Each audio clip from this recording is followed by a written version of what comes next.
All right, now back to Trumain Carroll, Ethan. We did discuss last week the timing of releasing Benny Wiley, and on a certain level it was odd, but on another level it made sense. Like Chad Bowden's number one priority was recruiting, and he had to get that house in order, and he certainly has. And then you tend to some personnel matters in the off season. And one thing we alluded to last week here on the USC channel at the Voice of College Football is that, with the 12-team playoff and the playoff teams, the championship teams playing deep into January and more games being asked of college football teams if they're going to pursue the national championship, spring football, spring practice has just been devalued. That's just the way it is. You add on the layer of some programs, including Lincoln Riley's USC, no longer having a spring game on TV as an exposure magnet. We are seeing that spring football shrink in terms of the overall stakes, the overall significance. So the idea that you would keep a strength coach through spring seems absolutely ridiculous in like a 2018, 2019 world, but in 2025, not nearly so much.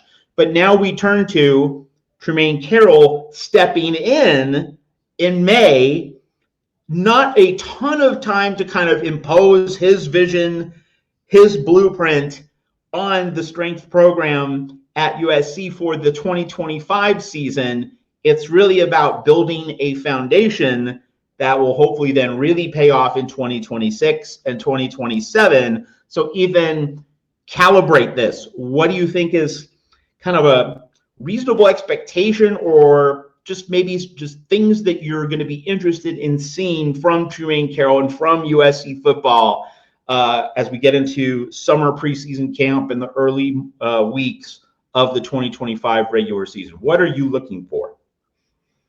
I think the timing is interesting. We talked about that last week, but I also think that they got on this hire really quickly. I mean, it was just last week, basically like 24 hours before we got on the show, that Benny Wiley was fired. And now we hear again on another show talking about his replacement. So and that is also despite, like you said, their number one option not being available. So they were very quick and very deliberate about this hire, which gives him, it's not the super most ideal situation. Like you said, he doesn't have the most time, but he still has a very significant amount of time.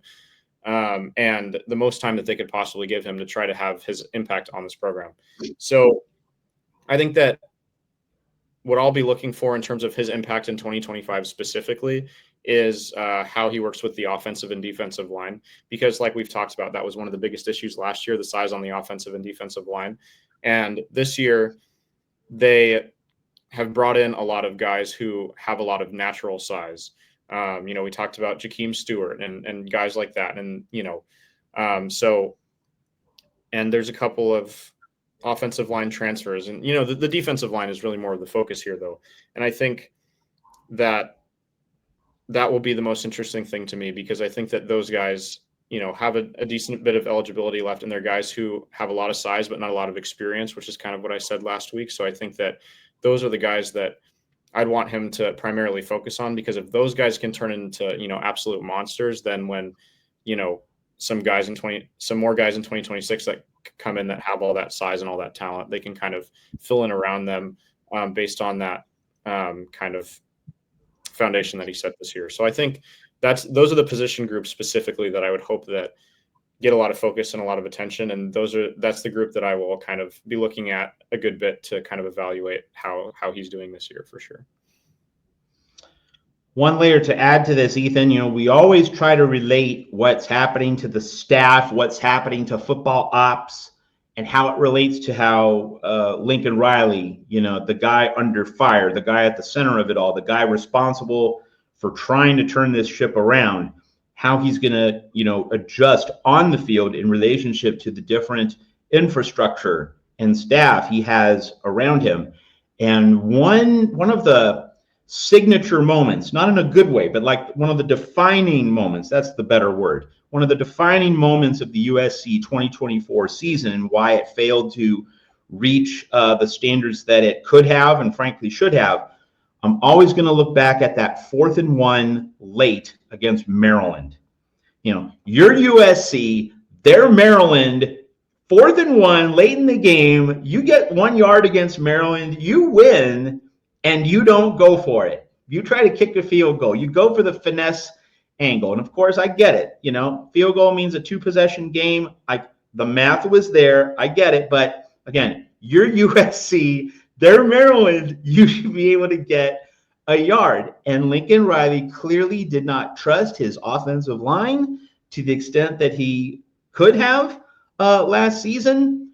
And I have to think, when you change strength coaches, that's a message to the head coach, because Lincoln Riley didn't make this move, right? We know this was Chad Bowden and the larger administrative structure. Benny Wiley being one of Lincoln Riley's guys, we know this. Because these changes are being made, you have to think, Ethan, that there are discussions behind the scene. When we get into that foxhole, 4th and 1, late in the game, we ain't kicking no stinking field goal. I mean, unless it's a 6-point game and the field goal is a 19-yard chip shot, like it's an extra point, it's easy peasy, you're going to get that 9-point lead. But if there's any doubt, if it's a 33, 38-yard field goal, no, we are getting that yard behind our offensive line. It's USC, it's student body right. We are playing physical football now that we've invested in a new strength coach. So Ethan, you'd have to think that for all the USC fans who say, run the damn ball, this is a good development. This is moving the program in that direction, right? Well, absolutely. And on that 4th and 1 too, I mean, having more confidence in the kicking game than the offensive line when our kicking game was what it was last year is kind of telling, because it's not like Michael Lance was one of the best kickers in the country. I mean, I rooted for him. I'm very glad that he's getting an opportunity in LA with the Chargers. I hope the best for him, but he was very shaky overall, and it was very, very frustrating. So I think that having more confidence in him than the offensive lineman is not an ideal situation. So like I said, I'm right there with you. I hope that's a focus. And when that same situation comes up, and just general red zone situations, which is something that I've talked about pretty repeatedly on the podcast in my first few weeks, is a lot of questionable decision making in the red zone last year. Lots of throwing the ball 3 times and then trying to kick a field goal, or that kind of thing. More running the ball. Even against those sets where there's a lot of big defensive linemen in the game, and other teams are throwing out extra linemen because it's a short yardage situation or it's close to the end zone. They definitely want to see more running the ball and see more emphasis on trusting the offensive line. And, to have that, we need to have an offensive line that we can trust. So hope it happens for sure.